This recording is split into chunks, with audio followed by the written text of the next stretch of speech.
नमस्कार, प्रणाम। मेरा नाम है विवेक और इस वक्त मैं मौजूद हूँ पटना में। और हमारे साथ कौन है? सबसे पहले तो मैं कैमरामैन को बोलूँगा एक बार इधर फोकस कीजिए। हमारे साथ बिहार की शेरनी अक्षरा जी हैं। सबसे पहले तो अक्षरा जी, स्वागत है आपका। Thank you very much.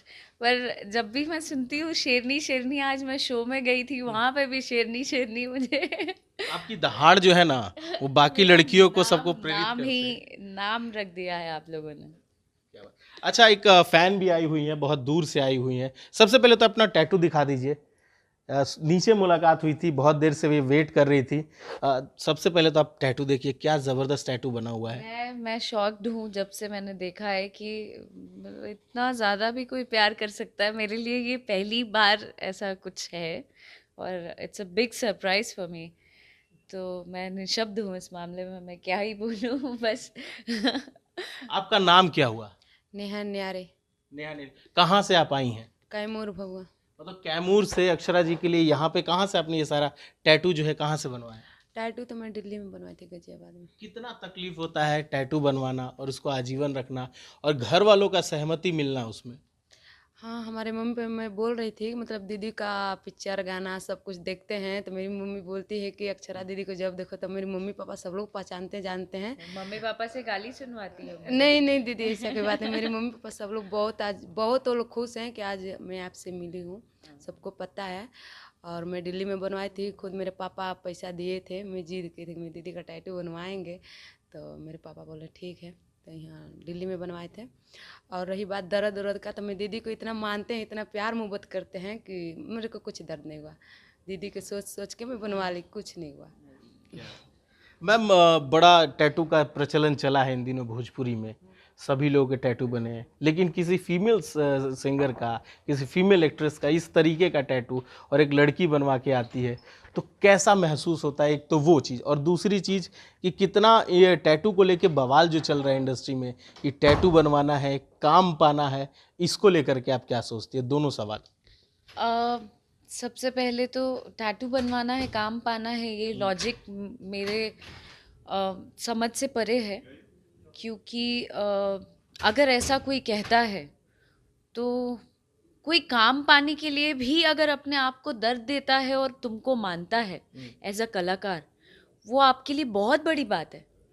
अगर आपके लिए कोई 2 मिनट भी इस वक्त निकाल रहा है या आपको देखता है या आपके लिए इतना एफर्ट लगाता है, वो आपके लिए बहुत बड़ी बात है। मैं तो इस चीज़ को बहुत मानती हूँ। लोग मानते हैं नहीं मानते मुझे नहीं पता, लेकिन मुझे ऐसा लगता है कि एक तरीके से आप जैसे लोग अगर मुझे प्यार कर रहे हैं या मेरे लिए 2 मिनट भी निकाल के मुझे यूट्यूब पे या कहीं पे भी सर्च कर रहे हैं, या मेरा नाम ही क्यों नहीं टैटू करा रहे हैं या जो भी कर रहे हैं, ये मेरे लिए बहुत मायने रखता है। क्योंकि मुझे ऐसा लगता है कि मैं इतना नहीं डिजर्व करती हूँ जितना प्यार पा रही हूँ इस वक्त। अब जिस तरीके से खेसारी जी का टैटू बना के सौम्या आई थी, लेकिन सौम्या को जिस तरीके से ट्रोल किया गया था, नहीं पता मुझे। उनको बहुत ज़्यादा यूट्यूबर ने ट्रोल किया कि उनको काम नहीं आता है, वो सिर्फ टैटू बनवा करके खेसारी जी के साथ काम करने के लिए आ रही है। बहुत ज़्यादा लोगों ने ट्रोल किया था। नहीं कहीं पता। आपको तो नहीं लगता कि इनको भी लोग इसी तरह से ट्रोल करने वाले हैं इसके बाद? आ, ट्रोल अक्षरा जिसकी फैन है ये, जब वो ट्रोल से नहीं डरती है तो ये क्या डरेगी? जब जब इन्होंने खुद अपने मुंह से बोला कि इतना प्यार है कि मुझे कोई फर्क नहीं पड़ता है, तो फिर ट्रोल से क्या ही डरेंगे? हम डरे ना मेरी फैन डरेगी। आई एम सो हैप्पी कि मुझे इंस्पिरेशन के रूप में लड़कियां लेती हैं या इतना मुझे प्यार देती हैं। मैं चाहती हूँ कि इन लोगों के लिए और इतना स्टैंड लेती रहूँ। माता रानी इतनी शक्ति दे, आप इनका प्यार, इनके प्यार को पाकर मैं इतनी स्ट्रांग और बनती जाऊँ कि मैं इन लोगों के लिए आगे भविष्य में कुछ कर पाऊँ। क्या बात है। अच्छा, कैसे एहसास हुआ कि वो स्पेशल सिर्फ अक्षरा जी हैं जिनके लिए आपका दिल धड़कता है और जिनके लिए आप इतना आगे कुर्बान हो सकती है कि दिल्ली जा कर के टैटू बनवाना और फिर कैमूर से पटना पहुंचना, इनको ढूंढना, उसके बाद अपने आप को दिखाना कि मैं आपका कितनी बड़ी फ़ैन हूँ? कितना चैलेंज होता है? ये तो सब प्यार मोहब्बत है कि मतलब दीदी तक खींच के लाया हमको।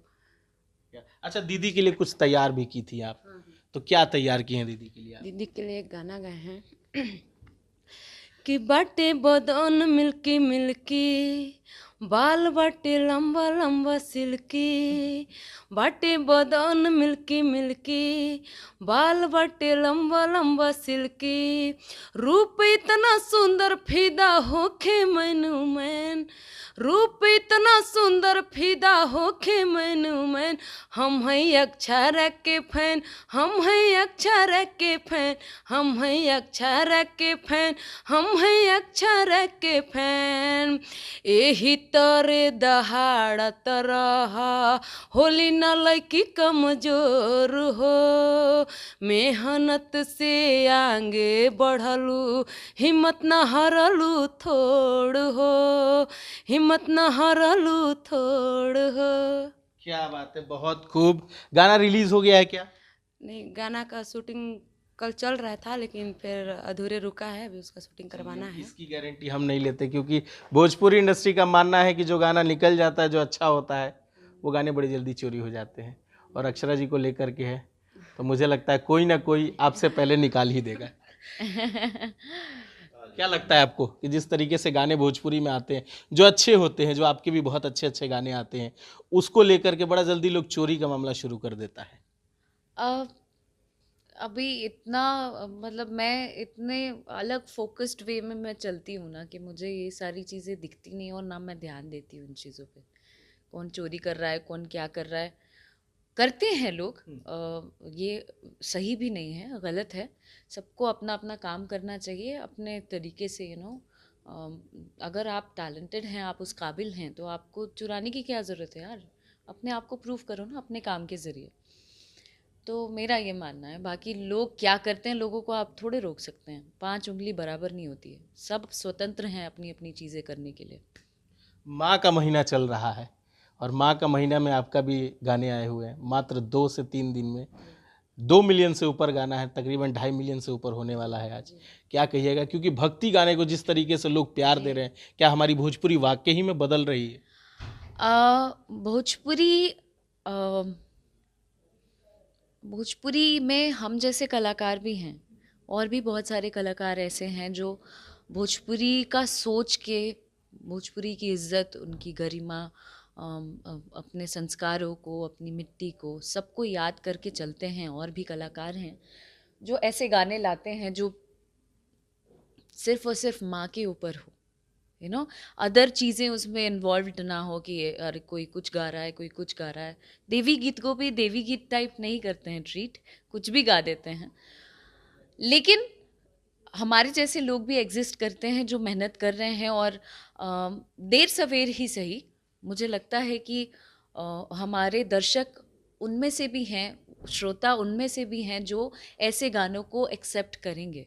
और आज जिस तरीके से आपसे सुनने को मिल रहा है कि ये गाना बहुत तेज़ी से वायरल हो रहा है और लोग पसंद कर रहे हैं। अभी मैं शो के दौरान जब रास्ते में लौट रही थी, तब मैंने खुद अपने कान से सुना, पंडाल लग रहा था, वहाँ पे ये गाना बज रहा था। So I was so excited and happy कि एक कलाकार होके जब आप मेहनत करते हैं और कुछ अच्छी चीज़ परोसते हैं दर्शकों को एंटरटेन करने के लिए, और इस तरीके का रिस्पांस आता है, जहाँ कहा जाता है कि भाई देवी गीत या ऐसे तरह के गाने नहीं चलेंगे और आपका व्यूज़ नहीं आएगा, मुझे लगता है कि ये प्रमाण है। करारा जवाब है ये। हाँ, ये जवाब क्या है, ये प्रमाण है। और मैं इसी तरीके से और भी कुछ ना कुछ नया करती रहूँगी। और इस साल का बहुत बड़ा देवी गीत मेरे खुद के चैनल से भी आने वाला है, और भी बहुत सारे गाने वर्ल्ड वाइड से, सारेगामा, हम भोजपुरी से, टी सीरीज़ से, बहुत सारे बैक टू बैक गाने आने वाले हैं। तो मैं चाहती हूँ दर्शक अपना बहुत सारा प्यार दें। इस साल मैं मेरी माँ के साथ भी आ रही हूँ टी सीरीज़ चैनल से, कि मेरी मैया जैसा, मेरी मैया तू अपने जैसा मुझे माँ दिया है। सो ये भी एक गाना है जो माँ से माँ को अर्पित है। तो मुझे सिर्फ प्यार चाहिए दर्शकों का और कुछ नहीं। व्यूज़ के, कुछ काम व्यूज़ के लिए नहीं होते हैं, कुछ काम यहाँ के सुकून के लिए होते हैं, जो मैं कर रही हूँ। क्या बात है। अच्छा मैम, थोड़ा सा आते हैं पुरानी भोजपुरी को लेकर के। जब आप फिल्में करती थी, फिल्में चलती भी थी, हॉल में लोग देखने भी जाते थे, लेकिन एक दौर आज का है कि भोजपुरी फिल्मों का जो स्तर है धीरे धीरे कम होता जा रहा है। हॉल में लोग पहुंचते नहीं है। जो प्रोडक्शन टीम है वो प्रमोशन उस तरीके से नहीं करती। पहले स्टार्स हॉल तक पहुंचते थे, लोगों से मिलते थे, फैन से मिलते थे, फिल्में चलती भी थी। लेकिन इन दिनों 2 से 3 दिन में किसी भी सुपरस्टार की फिल्में हो उतर जाती है बॉक्स ऑफिस से। चाहे वो दिनेश जी हो, चाहे कोई भी हो, सबकी फिल्में चढ़ती ज़रूर हैं लेकिन 1 से 2 दिन में उतर जाती है। तो आपको क्या लगता है किस तरीके से हम अपनी भोजपुरी की जो फिल्में हैं उसको उठा सकते हैं, एक बार फिर से अपनी भोजपुरी फिल्मों का वो दौर पुराना वाला ला सकते हैं? इसमें सभी कलाकारों को एकत्रित होकर इस बारे में विचार करना चाहिए। सरकार को भी इस पर ध्यान देना चाहिए। हमारे पास अच्छे सिनेमा हॉल्स नहीं हैं जहाँ पर दर्शक जाके हमारी फिल्मों को देख सकें। बहुत सारे हॉल्स बंद भी हो गए हैं और ऐसा नहीं है कि सभी फिल्में ख़राब होती हैं। बहुत अच्छे अच्छे लोग हैं जो बहुत एफ़र्ट लगा के अच्छी फिल्में बना रहे हैं। बट ये जो है थोड़ा डिजिटल मार्केटिंग की वजह से भी, डिजिटल मार्केट जब से आया है तब से भी थोड़ा सा डाउनफॉल आया है। बट चीज़ें सुधरेंगी, आई होप सो कि कब तक की उम्मीद की जाए? मेहनत जारी है। देखिए, दर्शकों से अपील है कि आप अच्छी फिल्मों को सराहें, अच्छी फिल्मों को प्रमोट करें, देखें और अपने जो भी स्टार्स हैं सबको पसंद करते हैं आप, जिनकी भी फिल्में आपको बहुत पसंद है जाकर देखें सिनेमा घरों में, ताकि हमारी भोजपुरी फिल्में भी जीवित रहें। एक दो कड़वे सवाल है जो मैं आपसे करना चाहूँगा, आपकी मर्जी हो, अगर आप बोलना चाहें तो ठीक है, नहीं तो आप उसको नो कर दीजिएगा। क्योंकि जिस तरीके से आपको लगातार यूट्यूबर्स ट्रोल करते हैं या जिस तरीके से इंडस्ट्री के लोग जो आपको पसंद नहीं करते वो ट्रोल करते हैं और कहते हैं कि अक्षरा जी को रोना भी होता है तो वो मेकअप करके आके रोती हैं। ओए अगर ऐसी सोच है तो देखो, अपना अपना नज़रिया है। वो कहते हैं ना, अम, हमारा अपना नज़रिया है। मेरा देखने का अलग है, आपका देखने का अलग है। बहुत से लोग उसको मुझे सांत्वना भी देंगे। बहुत से लोग बोलेंगे अरे बेचारी यार तकलीफ़ में है। तो जब सीता मैया को नहीं छोड़ा गया तो हम तो बहुत छोटे से कलाकार हैं यार। तो मैं दर्शकों के लिए कोई मतलब जो जैसा भी ट्रोल करता है, मेरे लिए नेगेटिव बोलता है, हालाँकि मैंने कभी ऐसी ज़रूरत नहीं पड़ी कि मैं मेकअप लगा के रोऊँ। इंसान हूँ, कभी भी भावुक हो सकती हूँ, सबको अधिकार है अपनी लाइफ जीने का। इमोशन पे कंट्रोल थोड़े है किसी का। तो सबका अपना अपना नज़रिया है। मैं इस बारे में क्या ही टिप्पणी करूँ, मैं उनको भी गलत नहीं बोलना चाहती। एक और सवाल बड़ा अभी हाल फिलहाल के दिनों में जिस तरीके से आपकी छवि को खराब बाकी करने की, यूट्यूबर्स जितने हैं उनको नमन करती हूँ कि उन्हीं पे आ रहे थे मैं सवाल पे मैम, कि जिस तरीके से आपकी छवि को धूमिल करने की कोशिश की जा रही है या आपके व्यक्तित्व को कुछ भी थंबनेल लगा करके, कुछ भी मुद्दे को लगा करके, आपकी जिस तरह की छवि है बिहार में, जिस तरह आपको दिखाया जाता है बिहार में, कुछ यूट्यूबरों के कारण आपकी छवि खराब होती जा रही है, तो उस पर आप क्या कहिएगा? मेरे इतने सालों की मेहनत, मेरा बेशक बहुत छोटा नाम है, लेकिन इनके बदौलत नहीं है। और इतनी सालों की मेहनत जो है मेरी, ये चंद यूट्यूबर्स नहीं तय कर सकते हैं। और मेरा इमेज या मैं कैसी हूँ, मेरा व्यक्तित्व इनसे नहीं पता चलेगा। जिनको जानना है वो ऑलरेडी जान रहे हैं कि मैं क्या हूँ। तो इनको बोलने दीजिए। ऐसे देखिए, आलोचनाएं जब तक नहीं होंगी पता कैसे चलेगा कि अक्षरा सिंह भी कोई एक शख्सियत है। तो आलोचनाएं उतनी ही होनी चाहिए। I take it in a very positive way. लोग थक जाएंगे, मैं बता रही हूँ। मेरी सोच इतनी पॉजिटिव है ना, मैं हर चीज़ों को इस तरीके से लेती हूँ कि कितना भी कुछ हो जाए मैं उसको अपने ऊपर हावी नहीं होने देती। तो वो भौंकते रह जाएंगे, बोलते रह जाएंगे बेचारे। उनको मैं सांत्वना मैं देती हूँ उनको कि यार कुछ तो करो। मैं मैं कुछ तो हूँ कि दिन भर अपना इतना समय मेरे ऊपर ज़ाया करते हैं, मेरा नाम लेके अपना घर चलाते हैं, 2 पैसा कमाते हैं। ईश्वर उसी तरीके से ज़रिया बनाए मुझे, और क्या। क्या बात है। नेहा जी के लिए क्या कहिएगा, क्योंकि इतनी दूर से आई है? नेहा जी के लिए आई एम सो थैंकफुल। मैं चाहती हूँ कि देखो, आपने ये मेरे लिए बनाया है, मैं इसकी बहुत कद्र करती हूँ। आगे से आप इस तरीके का कोई कदम नहीं उठाएंगी। आपके दिल में मेरे लिए प्यार है, वो मेरे लिए बहुत है, ठीक है ना। आप एक कॉल करेंगी, एक मैसेज करेंगी, दीदी मुझे ज़रूरत है, दीदी हमेशा आपके साथ रहेंगी, ठीक है। और अपने मेहनत के दम पे, जैसे आज इन्होंने कहा ना, एक बात कह दी, ये मत होने देना, ये मत होने देना। जो इन्होंने कहा कि फेम पाने के लिए टैटू बनवा लिया, ये मत होने देना। खूब मेहनत करना, खूब आगे बढ़ना, जब भी मेरी ज़रूरत पड़ेगी मैं हमेशा रहूँगी साथ में। Thank you. क्या आगे भी हो सकता है कि कभी इन केस आपके साथ ये किसी गाने में नजर आ जाए? क्यों नहीं, अच्छे टैलेंटेड लोग को क्यों नहीं काम दूंगी। अब मैं तो जितने यहाँ के आम कलाकार भी हैं जो आगे बढ़ना चाहते हैं, मैं सामने से पहल करूँगी और मैं सबके लिए, मेरा दरवाज़ा खुला है। बिल्कुल बोलें मुझे, I am just a call away, एक ईमेल छोड़ें कि मुझे ज़रूरत है, मुझे आपके चैनल द्वारा या आपके हेल्प से मुझे गाना मिल जाए या मैं कुछ अच्छा करना चाहता हूँ, तो जो डिज़र्व करते हैं, जो टैलेंटेड हैं, उनकी ज़रूर मदद करूँगी, हमेशा खड़ी रहूँगी। मेरे साथ तो कोई नहीं था, लेकिन मैं ज़रूर रहूँगी। क्या बात है। और वो तमाम दर्शक जो फैंस हैं आपके, जो रात दिन आपके लिए इंतजार करते, उनके लिए क्या कहिएगा?